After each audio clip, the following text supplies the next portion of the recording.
Yo soy un hombre que después de toda la vida se da cuenta en el último mes que no soy quien yo pensaba que yo era.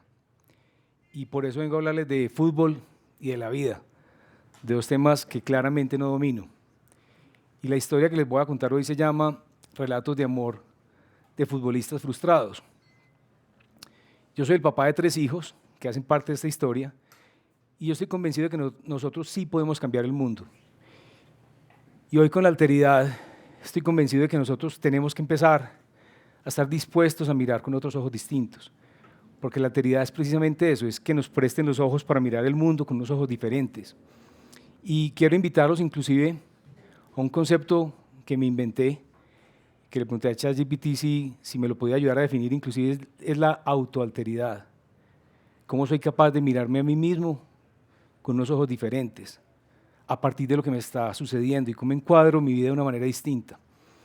Entonces empiezo por contarles que el primer día que yo vi un balón de fútbol fue cuando llegué al colegio el primer día, como un poquito tarde. Y fue un día duro porque me sentí abandonado. Me acuerdo que me llevaron a la fuerza y la hermana Alice me encerró en un salón con una cantidad de niños. Y yo decía, ¿qué es esto como tan raro? Sonó una campana y todos los niños salieron como locos corriendo. Y todos corrían detrás de un balón. Entonces me metieron al juego, no, que se meta el nuevo. Y lo primero que yo hice fue coger el balón con la mano. Entonces, mano, penalti, lo cobro. Y yo, pero pues un juego donde la gente no puede coger el balón con la mano, ¿qué es esto tan raro? Y ahí me di cuenta que yo era distinto y que el fútbol no hacía parte de mi vida. Y hoy quiero precisamente contarles esta historia reciente de los últimos 6 meses, que quizás han sido los más oscuros de mi vida, pero los más prometedores, y que han generado una cantidad de cambios profundos. Y por eso les voy a hablar de Luis Enrique y del Paris Saint-Germain, de la Champions League, una cantidad de cosas que yo apenas estoy conociendo. Entonces, en Colombia el fútbol está en todas partes, y con excepción de pocos momentos, como por ejemplo cuando Colombia en septiembre del 93 le ganó a Argentina 5-0, yo me he sentido excluido del mundo y del fútbol, autoexcluido la mayoría de las veces, porque físicamente y mentalmente no ha hecho parte de mí, y porque de hecho en mi casa no se hablaba de fútbol. Entonces, podemos planear la vida y la podemos planear de muchas maneras, y la vida se encarga de mostrarnos lo que quizás no queremos ver, o lo que quizás hemos rechazado, y por eso la sensación de control es una ilusión meramente. Entonces, mi papá es médico, profesor de bioquímica en la Universidad de Antioquia, digamos, muy científico, y nunca el fútbol hizo pues, parte de mi casa. Y hoy, en este momento, digamos, de transición y de repensarme, hacía una reflexión, y yo hace 6 meses pensaba que mi vida era perfecta. Yo decía, amigos, familia, salud, profesión, dinero, aprendizaje, ocio, pareja. Y de pronto mi esposa de 25 años me dice, ¿sabes qué? Yo me quiero separar. Y eso me llevó a una confrontación porque, digamos, se cayó la estantería completa. Y yo pensaba, ¿cómo me va a pasar a mí si yo soy perfecto? Además, yo soy un tipo chévere, pues, un buen tipo. ¿Qué está pasando? Y pasé por las etapas del duelo normales, la negación, la negociación y la culpa, que es muy importante. Porque la culpa nos mueve a ser mejores y a entendernos y a mirar desde la alteridad. ¿Qué historia tendré que ver que no estoy viendo? Entonces empieza una búsqueda, un laberinto complejo. Y hoy a mis 57 años vengo a entenderlo todo, o quizás es el momento donde no entiendo nada, que es casi que lo mismo, ¿cierto? Es como 360 grados que se conectan. Y de un momento a otro el mundo estaba patas arriba y yo colgaba de él, y yo estaba completamente desdibujado. Y yo decía, bueno, y entonces, en medio de esa oscuridad tan profunda, ¿qué hacer? Y aparecen la culpa, el miedo, el dolor, la rabia, la envidia, la tristeza, la vergüenza y la confusión. En esos momentos que uno dice, bueno, y entonces, ¿yo qué puedo hacer? Y me doy cuenta que estoy roto, pero no estoy irremediablemente roto. Y ahí es donde uno empieza a mirar que la alteridad es eso que les decía, es prestar unos ojos para verse con otros, para ver el mundo con unos ojos diferentes. Y cuando le pregunto a ChatGPT sobre la autoalteridad, le digo, defínemelo como me lo definiría Nietzsche. Y dice, sé tú más extraño, sé tú más honesto, haz de ti otro que te desafía. el que no te reconcilia y el que te cuestiona. Y esa es la invitación que les quiero hacer hoy, que vamos entendiendo que la vida nos confronta a estas cosas y que eso que no hemos querido mirar quizás es el momento de mirarlo. Y en este momento preciso de mi vida que era difícil, el trabajo se vuelve un salvavidas muy importante. Y yo trabajo en 2 empresas como gerente y 2 personas me dijeron en esos días, doctor, usted está bravo conmigo. Entonces yo me di cuenta que tenía un problema y mandé un chat a todos los empleados y les decía, discúlpeme, estoy pasando por momentos difíciles, nada de lo que refleja mi cara o mi cuerpo tiene que ver con ustedes. Y decía, como diría Rigo, estoy como agüevado, pero téngame paciencia, que esto también pasará. Y en esa desolación aparece la red de apoyo de la gente, la red que contiene. Entonces, una primera idea es, elige no estar solo en los momentos más oscuros. Y si todos viéramos el trabajo con esos ojos maravillosos que nos permite ser el soporte cuando más lo necesitamos, el trabajo sería una cosa muy distinta, porque el trabajo nos rescata, nos da propósito, nos da sentido, nos permite ser mejores seres humanos. Y caminando en este proceso me encuentro un libro que, pues casualmente, que se llama No More Mr. Nice Guy, un libro con un título raro. Y yo en ese libro empiezo a mirarlo y me lo leí pues en 2 días.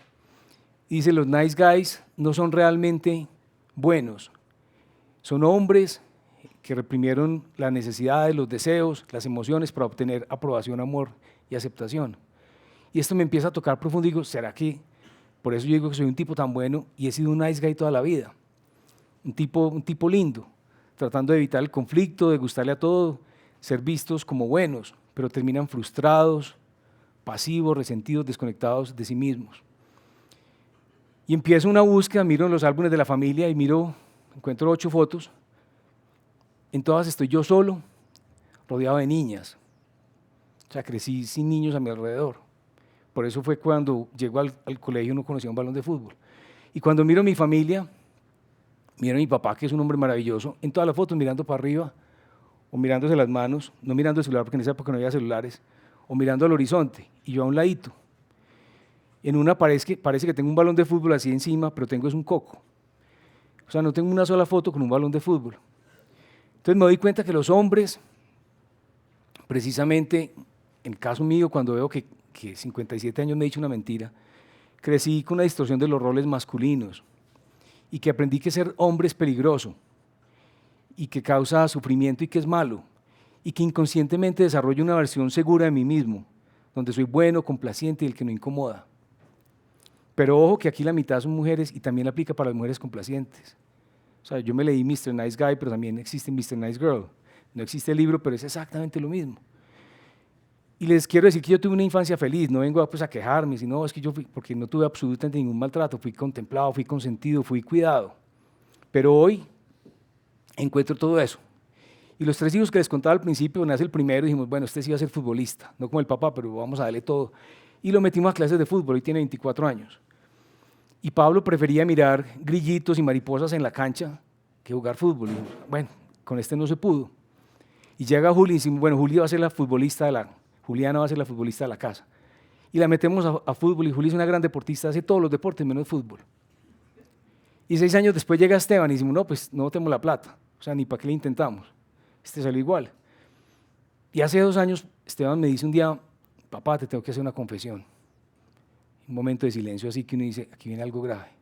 A mí me gusta el fútbol. Y yo lo miré y le dije, pero me da vergüenza hablar de fútbol en esta casa, porque es un tema como tan superficial que no es como para acá. A mí eso me removió profundamente porque dije, bueno, ¿en qué me he equivocado? Y le dije, yo quiero que el fútbol sea parte de mi vida. Su equipo es el Barça, estoy aprendiendo del Barça un poquito, pues ahí voy. Pero hace 2 días antes de la Champions, el director comercial de la empresa con que estoy trabajando hablaba con un médico y hablaban de Luis Enrique. Y cómo en el final de la Champions, en el 2015, había celebrado con su hija y cómo había hecho unos comentarios. Y yo me puse a mirar, le conté a mi hijo y me dijo, papá, te voy a mandar un video de Luis Enrique hablando con Mbappé, uno de los jugadores más importantes del mundo, donde le dice, yo necesito que usted sea un jugador más, que usted suba y baje, que usted no sea una gran estrella. Y Mbappé se va del Paris Saint-Germain. Entonces todo el mundo dice, ahora sí se cayó. Y resulta que Luis Enrique construye un equipo resiliente, solidario, donde todos trabajan por un bien común y donde, contra todas las expectativas, derrota hace una semana en la Champions League al Inter de Milán 5-0. Y él, la primera vez en el 2015, cuando celebró con su hija Shana en hombros, le dijo, vamos a volver a estar en otra copa, vamos a volver a ganar, y tú vas a sembrar la bandera. Su hija le da un osteosarcoma y se muere a los 9 años. Y a él se dedica a cuidarla y cuando se muere él sale y habla del dolor. Y a él en una entrevista maravillosa, que pueden encontrar de hecho el clip muy fácil, dice, me preguntan si yo me puedo considerar afortunado o desgraciado. Y me considero absolutamente afortunado. Y me dicen, ¿cómo que afortunado si tu hija de 9 años se murió? Y digo, sí, porque la tuve 9 años para disfrutar con ella y para vivir una vida plena y para tener los recuerdos que tengo. Entonces, nos damos cuenta que todo eso que hemos negado vuelve a nuestra vida y que podemos reemplazar la culpa, el miedo, la rabia, el dolor, la envidia, la tristeza, la soledad, la confusión y la vergüenza por unos sentimientos poderosos, por responsabilidad, coraje, por fuerza con límites, por compasión, por aspiración, por propósito, por conexión conmigo mismo, por curiosidad, por aceptación. Y un segundo mensaje es que estoy roto, pero no irremediablemente roto, sino hermosamente roto. Y todos estamos hermosamente rotos. Y reconocer esas rupturas nos permite precisamente reinventarnos y mirarnos con otros ojos. Y ya casi para terminar, entonces, ¿qué hacemos los nice guys y las chicas lindas también? Y lo primero es otra vez entender la culpa como un gran movilizador y entender que el camino de regreso es reconectarnos con nuestro, en mi caso, mi yo masculino auténtico, vulnerable, firme, empático y que es capaz de poner límites. Y aprender a decir lo que siento, lo que quiero y lo que no acepto. Y también dejar de buscar aprobación para empezar precisamente a vivir con propósito, con ese propósito que me mueve con coraje y con verdad. Y es la analogía de la máscara de oxígeno en el avión, que nunca me ha tocado, pero cuando dicen póngaselo usted primero y después se la pone al otro. Y yo llevaba toda la vida poniéndosela al otro primero. Y por primera vez en la vida tengo que ponérmela yo primero para poder servir a otros. Entonces el tercer gran mensaje es, la más grande responsabilidad es vivir, es contigo mismo y es vivir bien. La más grande responsabilidad es contigo mismo y es vivir bien. Entonces hace 3 días le dije a Esteban, ¿dónde vas a ir al partido? Me dijo, papá, con mis compañeros. Le dije, bueno, listo. Faltando 15 minutos me dijo, papá, se me dañó el parche, ¿me recoges? Lo recogí. O fuimos a ver el partido Colombia-Argentina. Le dije, bueno, ¿cómo queda el partido? No, pues va a perder Colombia. Le dije, por ahí 3-0. Y me dijo, no, tampoco pues. Nos acostamos mi papá, Esteban y yo, los 3 a ver el partido. Y fue una experiencia bastante bonita, pues fue maravillosa. Y es precisamente aprender a entender que aunque no sé nada de fútbol, le dije a Esteban, me voy a volver experto en fútbol. Y vamos al Mundial próximo juntos. Porque el milagro de transformarnos precisamente con valentía es ir más allá de lo seguro. Y ese milagro ya está dentro de nosotros mismos, está en el corazón.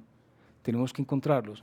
Entonces, ¿qué tal si yo me dispongo a ver el mundo y a verme a mí mismo con unos ojos nuevos que me permitan otra vez saber que la responsabilidad es conmigo mismo, que estoy roto, pero hermosamente roto, y que estoy acompañado y que depende de mí no pasar los tramos oscuros? Y última reflexión, somos hijos del universo, de las estrellas, de la vida de Dios, y yo honro a mi papá porque hizo lo mejor que pudo siempre, con lo que tenía, y entender que esas heridas vienen de atrás, y que cuando decimos yo las puedo reparar, empiezo por repararme a mí mismo para que el mundo sea mejor. Muchas gracias.